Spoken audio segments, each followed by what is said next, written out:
It says we are live. Good evening, everyone. Welcome to Karwaan. This is Eshan Sharma, and with me, I have a very special guest, Anam Zakaria, joining us from Pakistan. Anam is a Canada-based Pakistani writer, oral historian, and educator. She's the author of the prize-winning book, The Footprints of Partition: Narratives of Four Generations of Pakistanis and Indians. Also, 1971, A People's History from Bangladesh, Pakistan, and India. She has previously worked as a director at the archives, at the Citizens Archive of Pakistan. And today we are going to talk about the different narratives of partition, the legacy of partition, and many more. So, thank you so much, Anam, for being here. It is truly an honor hosting you this evening. Thank you so much for having me. It's my pleasure. Thank you. So, Anna, my first question is, when were you initiated, quote unquote, initiated to this whole theme of partition, and when did you first researched about it? Yeah, thank you for that question. I think that growing up in Punjab, as I did, I grew up in Lahore, you don't really escape partition. It's very much part of your family's stories. It's part of your mainstream discourse. It's part of your, school curriculum. It's in and around you. So I think I grew up hearing a lot of stories about partition, but it was only when I had graduated and I started my first job, which was with the Citizens Archive of Pakistan, which is a nonprofit based in Pakistan, working towards preserving culture and history, that I really started to think more and engage more, I think, deeply with the subject of partition. As part of my job, I was going out and interviewing partition survivors, and I started to realize I didn't know so much. And so many of the stories I'd heard growing up were part of the larger story of partition, but there was a lot more for me to explore. And that's what kind of got me on this journey of learning, but also of unlearning state narratives and unlearning one-sided histories. And I think that's an ongoing process for me. I don't think it's ended in any way, but it's just shown me how much more there is to unearth, in a sense. Yeah. So, would you like to tell us about your experience at CAP? And you said you had unlearned the state narratives. So, how do these oral narratives play a role in the mainstream history? Yeah, absolutely. So I think oral history can be such an important and nuanced way into understanding, our past and our present. So when I started doing these interviews, a lot of times the stories I was hearing aligned with what we might want to call state narratives, by which I mean narratives that are promoted through state endorsed sites such as, schools, textbooks, museums, and so forth. So Pakistan, India, and Bangladesh as well have their own kind of, narrative of partition that has been institutionalized. So a lot of times when I was sitting with partition survivors, those stories would overlap with what I had read in textbooks. So I would, be hearing about violence, and often this was one-sided violence. So I think we, speak a lot about a violence that was inflicted upon Muslims in Pakistan. And when you go on the other side of the border, we're talking about violence inflicted by Muslims and so forth, right? So yes, of course, I was hearing those stories of bloodshed, stories, from refugee camps, stories of migration and mass displacement. But alongside these stories, I was also hearing, for instance, the fact that many partition survivors were only alive and speaking to me because they had been saved by members of, quote unquote, the other community, members of whom were also attacking, but also saving, So these were some kind of new experiences of partition that I was being introduced to. Similarly, I was starting to realize that there's no one partition experience, there's no one partition narrative, depending on your class, depending on your gender, for instance. There were varied kind of experiences, depending on your geography, depending on how you migrated, right? From where you migrated into where you went. So that's, I think, what really oral history can offer. It can offer us this nuanced, humanistic, personal lens into larger meta events, which often, simplify history a little too much, or which package it into these neat categories of savior and perpetrator, Indian history versus Pakistani history. And I think oral histories for me challenge those binaries, those divisions. And it's really offered me a much better understanding into my own history and into how that history shapes my present today as a Pakistani. You mentioned that you often heard stories of Hindus inflicting violence on Muslims in Pakistan, and in India the similar narrative is for the other community, that Muslims inflicting violence on Hindus. So when we are recording oral histories, these personal biases, or these personal traumas against other communities might make a hindrance in the way of recording history. So what are the challenges of an oral historian in this sense? Yeah, that's a great question. I think that my job as an oral historian, I don't look at it that way. At least my job is not to go out and find some objective truth, right? Or to make somebody challenge their own prejudice in that setting. Of course not. My job is really to listen, right? I'm going there understanding that people have experienced immense trauma, right? Often trauma at the hands of a particular community, which evokes certain sentiments, which make all the sense in the world for that person's experience. But and many times, yes, they might, like I said earlier, overlap with, align with, or reinforce state narratives as well. But what you find in oral history is that alongside those stories, you will also hear other utterances, right?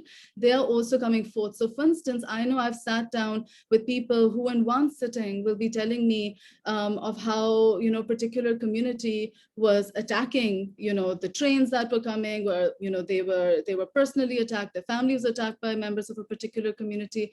And in the same interview sitting, also telling me that neighbors who belong to that same community were also the ones who saved them, right? So yes, absolutely, their personal traumas, there have been traumas at the hands of one community. There stories of people being victim to immense violence, which states appropriate selectively, right? And I think that appropriation is the problem. The problem is not somebody's experience of it.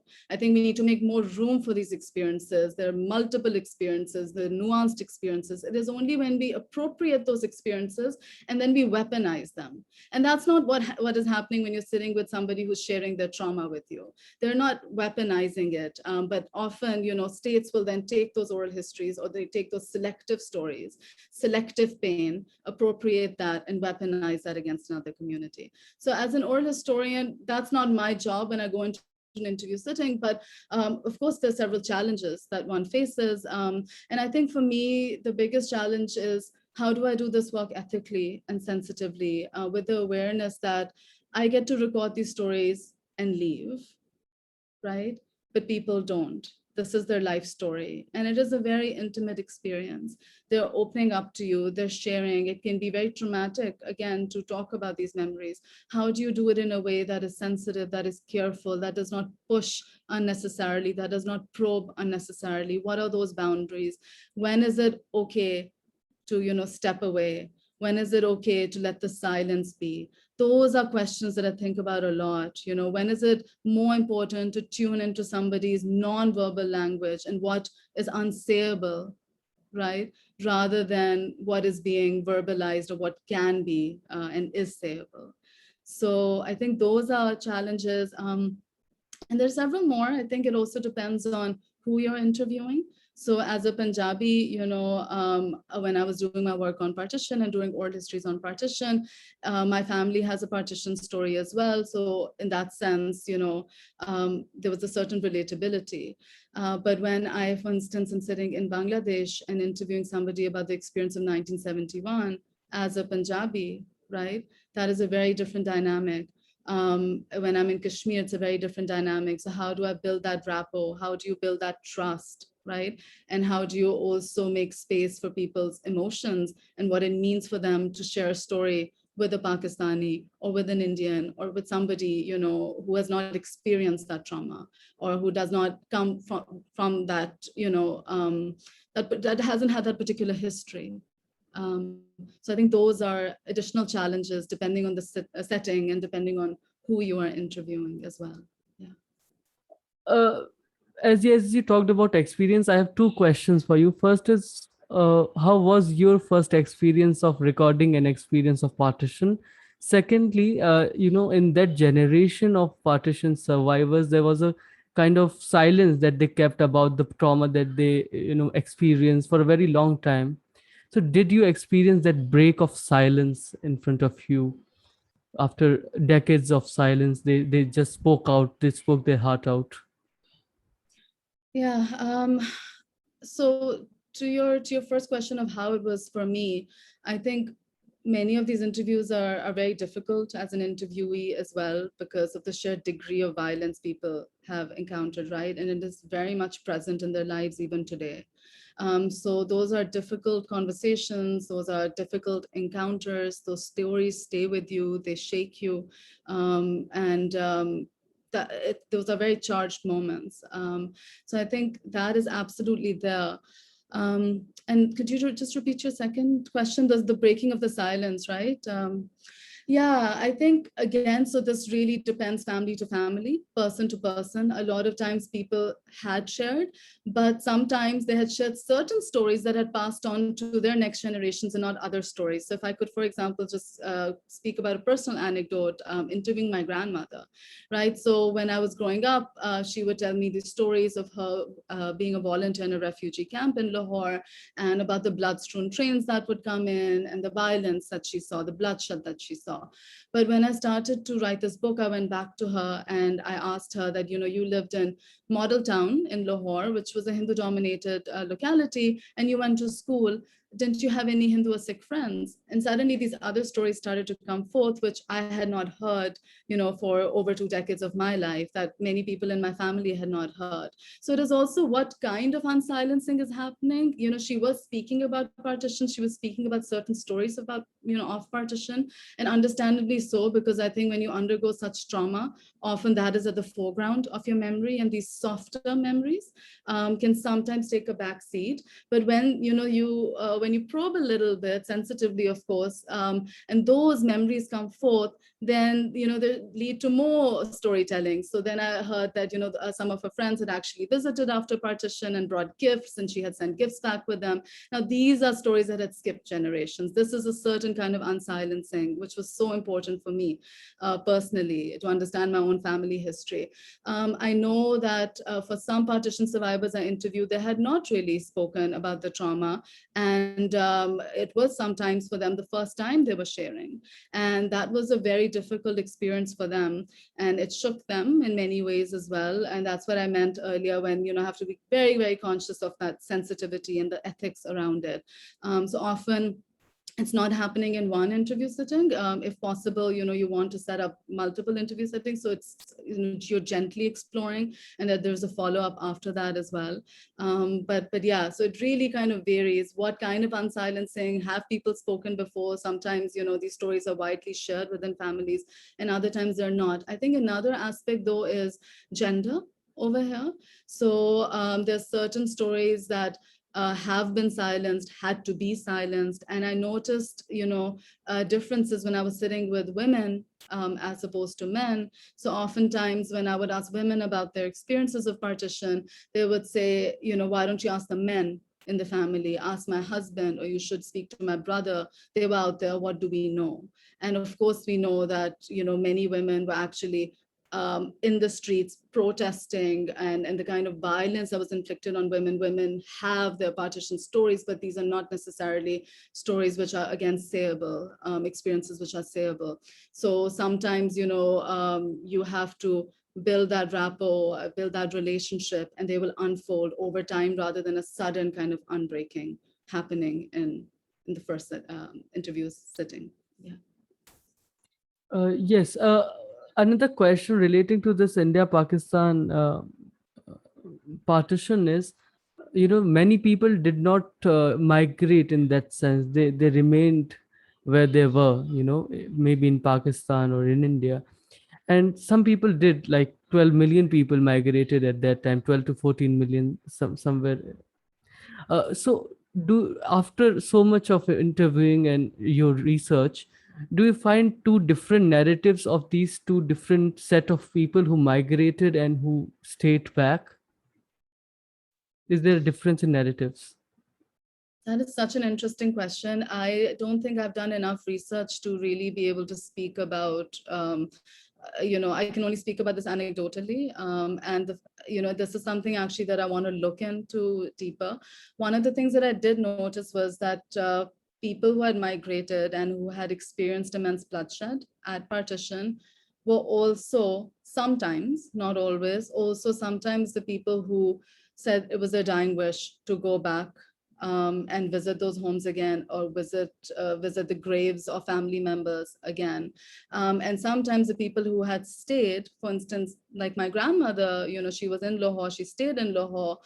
For her, the idea of traveling across the border was unimaginable. Even when I wanted to travel, she had a lot of hesitancy around it. So I do wonder whether, if you had left your home and you had left your village, your neighbors, your friends, maybe, graves, maybe property, maybe, all kinds of belongings, that pull to go back, to visit, to reconnect is perhaps greater than for those who remained, in the cities, villages, towns that they grew up in, that the ancestral villages were, that their ancestors lived in. So this is actually a question that I have as well. I have not done enough research to really make a comment on it, but I do wonder a lot about whether there are differences in how you reflect upon partition today and on life across the border. Yeah. Uh, in this narrative of partition, the mainstream narrative of partition, we often forget about East Bengal that became, West Pakistan in 1947. So, would you like to share something about that side of the partition? Because we have talked enough about the partition that happened in Punjab. So, if you can talk about the Bengal partition. Yeah, I think it's so important to talk about regional differences. I think what's happened for a very long time is that because of the sheer degree of violence that Punjab saw in a very short window, right? The mass migration, people fleeing, the mass kind of violence, a lot of literature, movies, and documentation of partition has been from the lens of Punjab, right? And so we often understand partition through Punjab. Partition's experience has become Punjab's experience.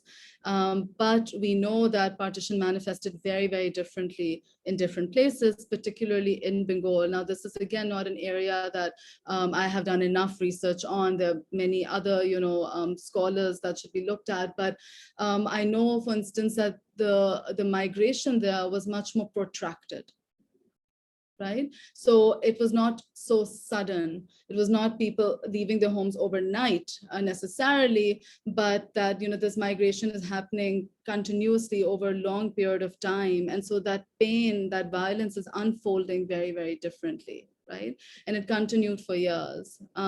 So I think that Bengal needs to be looked at much more. And there is some really good literature, movies. I also think that, similarly, Sindh's experience is very different. If you're Sindhi, and you're now in India, what that experience is like, what it means to connect, to have a connection or lack thereof with your heritage is very different than it is for Punjabis. And I think, we need to be looking at these variations. And I actually think this is where oral history can play a very, very important role, because it can help us move beyond just one lens into partition, into looking at people's varied experiences. I think the 1947 Partition Archive is doing some amazing work. So if people are interested, I would really refer them, to the archive, because there's a lot of geographically diverse narratives over there. And you notice that partition meant very different things in different places. Yeah. Yes, so now as we are on the topic of Bangladesh, 1971, the freedom of Bangladesh, the Bangladesh might see it as the freedom of their nation, of their land, of the Bengalis. Uh, but India and Pakistan might see it as a conflict between two nations, India and Pakistan, third war between India and Pakistan. So how do you see these contested narratives of the same event, and the role of oral narratives in this sense also? Yeah, absolutely. So as you put it, I think that three very different narratives, particularly in Pakistan and in Bangladesh. Even the terminology that is used to refer to 1971 is so different. It is the War of Liberation. In Bangladesh, it is referred to as the dismemberment of Pakistan, or the fall of Dhaka, or the Third Indo-Pak War in Pakistan. I grew up, for instance, largely seeing the war as another India-Pakistan conflict, as a third India-Pakistan war, as another bilateral conflict between these two, hegemonic states in the region, Pakistan and India, right? And that I knew so little about 1971, and where violence was spoken about, it was again violence, one-sided violence being appropriated by the state, so violence inflicted upon any West Pakistanis who were living in East Pakistan, what was East Pakistan at that point, or the Urdu speaking community in living in East Pakistan. And those were really the only stories you would come across. And I knew that there was so much silencing. And it was in fact my work on the 1947 partition and the realization that India and Pakistan have such different narratives. And in Pakistan, for instance, 1947 is partition, there's a memory of violence and bloodshed, but it is also connected with nation making, right? So there's also the sense of triumph or victory that comes in. In India, there's a sense of loss, the breaking of the motherland. So as I was kind of dealing with these two narratives and realizing that they actually have an impact also on oral histories, I would like to say that state narratives are not, and people's memories are not so insulated from each other. They have a deep connection and they influence each other as well, right? What memories come forth more easily, which ones are sayable, which ones are not sayable, and all of that. So as I realized this, I started to think more about 1971 and the fact that in Pakistan, when we refer to it, it's registered as a loss. But in Bangladesh, it is nation making, right? It is liberation. So what does it mean over there? So through the 1971 book, one of the things I wanted to do was understand these state narratives in India, Pakistan, and Bangladesh. In India, of course, it is also largely viewed as India defeating Pakistan. So it's also seen as an India-Pakistan war, as a victory over Pakistan. So I started to look at museums and how 1971 was remembered in state museums. And I started to look at textbooks, and I spoke to children on all sides in Pakistan, India, and Bangladesh to understand how they were, how history was being passed on and institutionalized and remembered, at the younger level. And then I wanted to juxtapose this state narrative, or the state discourse, with people's oral histories and narratives. So I had to go to Bangladesh, of course, for that. And I think that oral histories of Bangladeshis, of course, I knew this, but they brought forth stories, and they unearthed and they broke silences that I had grown up with in Pakistan, right? So I was hearing about, the violence perpetrated by the army on Bengalis, on women, on ethnic minorities, stories that have been completely silenced or erased or distorted or minimized or trivialized in Pakistan, right? And in Pakistan as well, oral histories were, on one hand, sometimes overlapping with state discourse, and on the other hand, providing a challenge to that state discourse. So I was finding oral histories within Pakistan that were also kind of resisting state narratives. For instance, I, for the first time, found out that there was a small number, but there was a sizable, number of activists, intellectuals, poets who had protested against the military operation, against the violence in East Pakistan in 1971. Some of them had even gone to jail because of that, right? So I started to find these resistance narratives within Pakistan too. So that's what oral history really, really offered me. Then in India as well, it's very different when you're speaking about 1971, let's say in Delhi or in Mumbai. It's very different when you speak about it in Bengal, right? Because there were families who had relations across, right? There are divided families as well. So what was happening in, East Pakistan at that time, present-day Bangladesh, had personal implications for many families in West Bengal. Then what does 1971 mean in Assam? With what's happening now with NRC. So who entered and when did they enter, and who becomes a legitimate citizen and who is not. So I was also looking at some of those regional kind of variations as opposed to just the simplistic state narrative in India and Pakistan of this just being an Indo-Pak war. And I think this is really critical to do because we don't want to lose people's experiences, right? And inflict more pain on them by denying the experiences, by just clinging on to these bilateral hegemonic state narratives, right, which often erase and belittle people's very real, and very painful experiences. So that's I think what oral history really offered over there, and that's how the state narratives are so different. Yeah. Yeah, and that is very important. And I think, in the last few years, we have seen new books coming up based on oral history. Yo's, Anchal's, Kavita Puri's book, all books, new, young scholars are more indulging into oral history, trying to explore this new avenue of recording our past, our perceived past.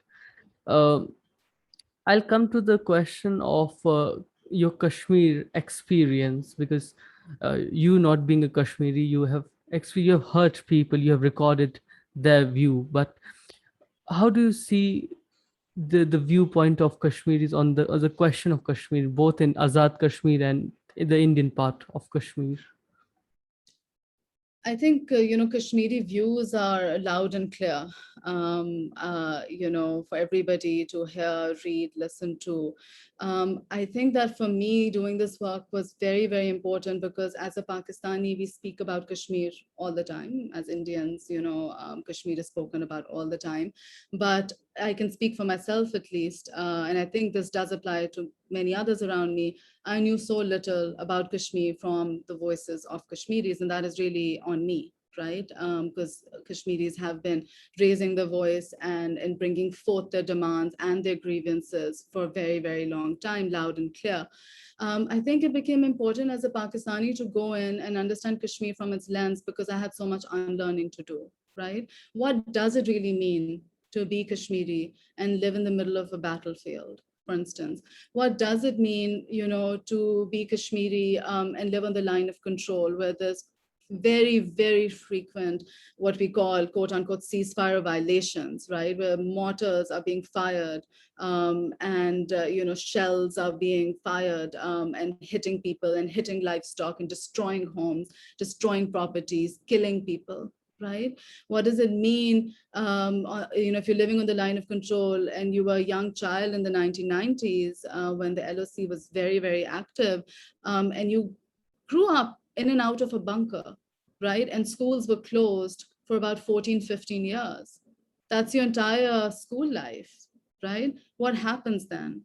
So I think it was very important for me to understand this from a gendered lens because conflict, as we know, always impacts women, children, minorities in a different way.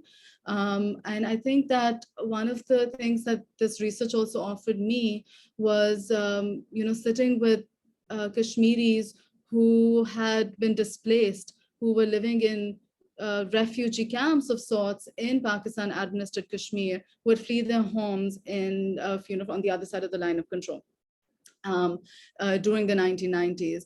And now for over 30 years, they've been displaced. They're divided from family members and they've been living as refugees on, small stipend that is given in horrible, of course, terrible conditions. So them kind of sharing their experiences, why they left their home, why did they have to flee, what it means to be displaced today, 30 years later.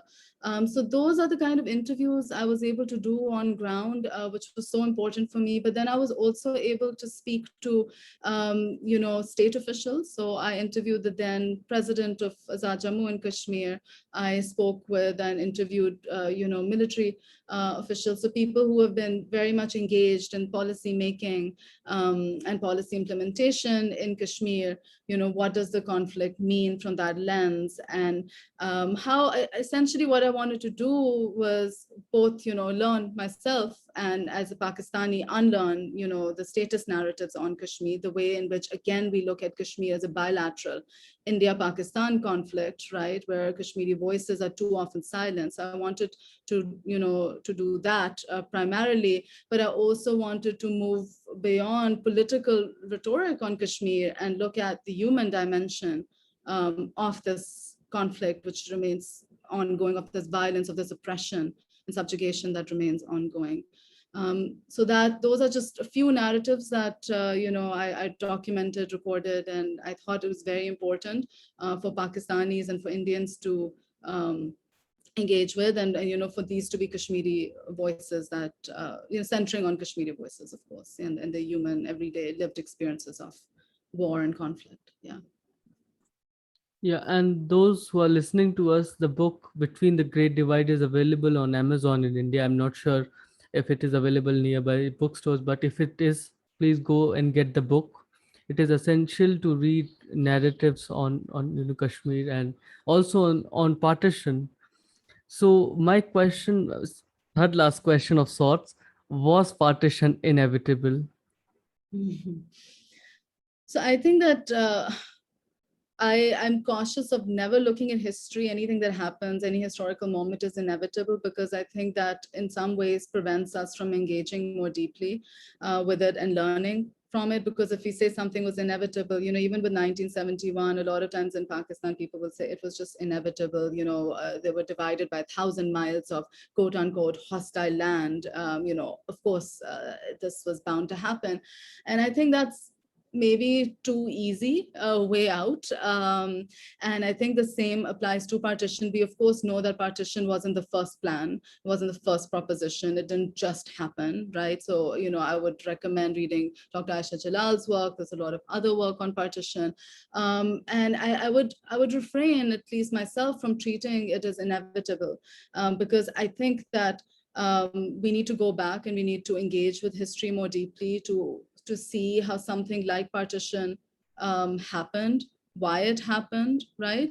And then also engage with the way it happened. So firstly, not only do I think that partition was not necessarily inevitable, whether it should have happened or not, that's a different question.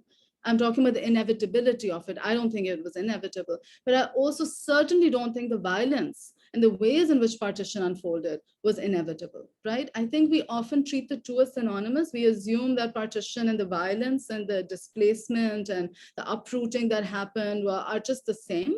They're not, countries can be divided, right? Nations can be born, autonomy and rights can be granted if that is the demand. But the kind of violence, the kind of brutality, the kind of, just the conditions we saw at partition, was that inevitable? Was that necessary? Of course not, right? So I think we need to reflect much more. There's so much more still to unearth, to learn, and we must do that. Inevitable would just be an easy way out, as I said. Yeah, that's what I feel. Yeah. And where do we put the oral narratives of partition in this picture?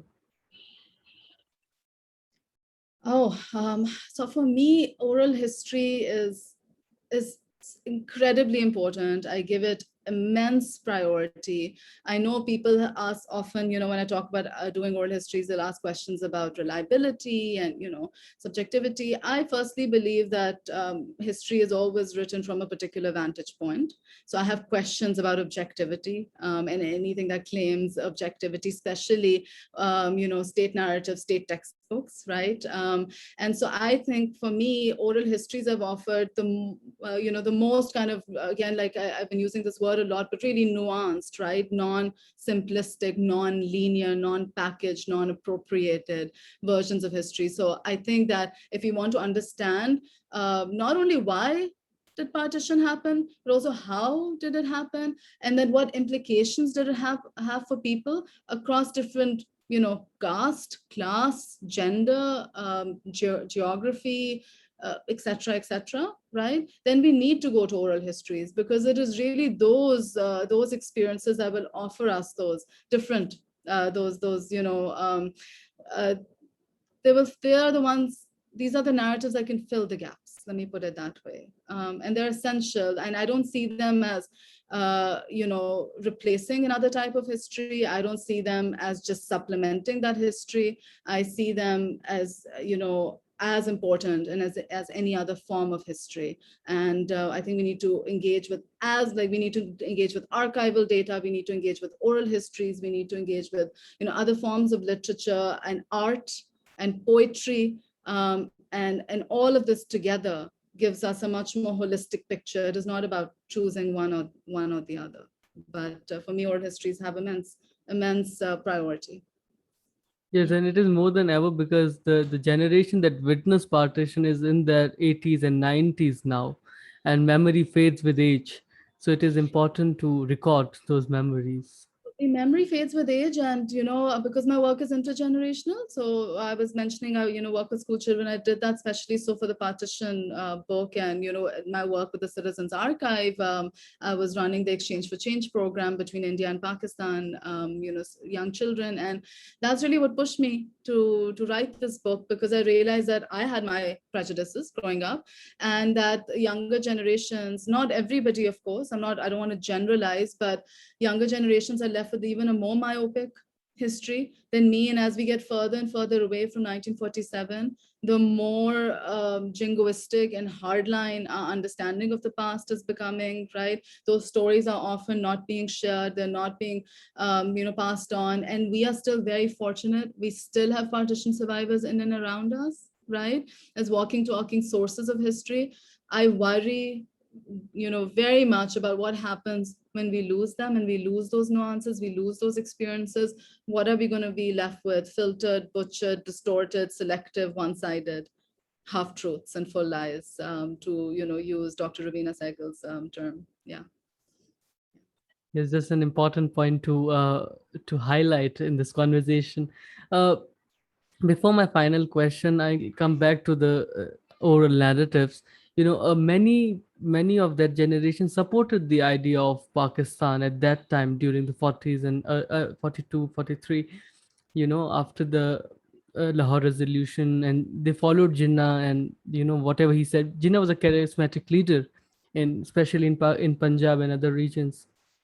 Uh, you know, uh, but later they didn't. They say that they never anticipated the violence, and there was a remorse and there was pain of remembering partition, even if they supported Pakistan at the beginning.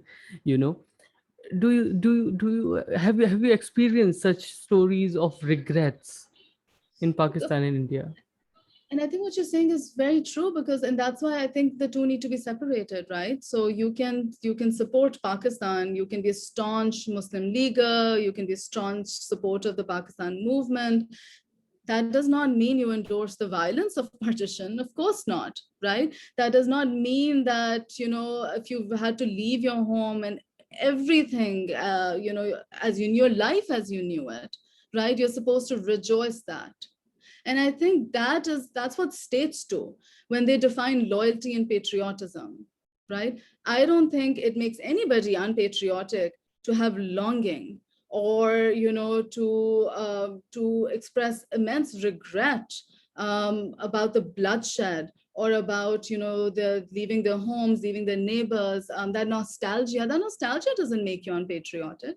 That doesn't necessarily I think we need to move beyond this idea that our patriotism has to be based on hostility of the other, whoever the other is, and it has to mean that you can never have a intellectual discussion on partition, or question, or or not treat it as inevitable, or not have and I think these regrets are all across, right? Not, I don't even know if regret is the right word, but remorse, grief, pain, trauma, that is all very much there. That those are people's experiences. And if we're going to tell them that it makes you unpatriotic to share that, that's deeply, deeply problematic, right? So that's what happens when we equate these histories with one type of narrative, one type of understanding, that because partition has metamorphed into independence in Pakistan, it has to mean triumph.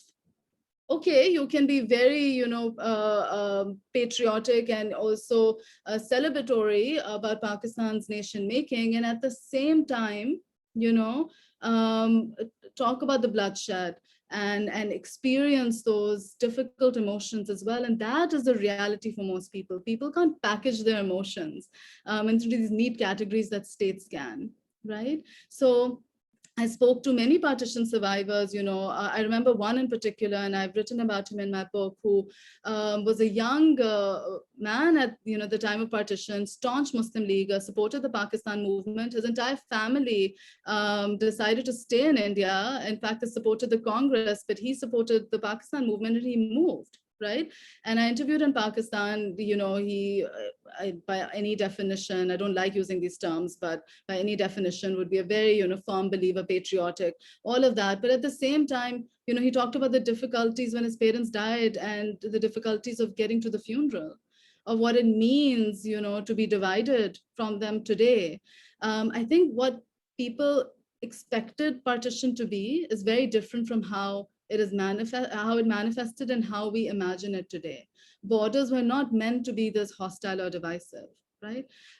So even for example, we know that Jinnah left his home in Bombay locked. We know that a lot of people, when they flee at the moment of partition, they locked their homes thinking that they were going to come back when, the violence settled down, and that could not happen. I've quoted this anecdote several times, but I still remember, this woman who said, हमारा ख्याल था कि partition का मतलब है कि गर्मियों में हम सरगोदा में किन्नू खाएंगे, oranges, and in the winter, sorry, and गर्मियों में अम्बाला में हम आम खाएंगे, right?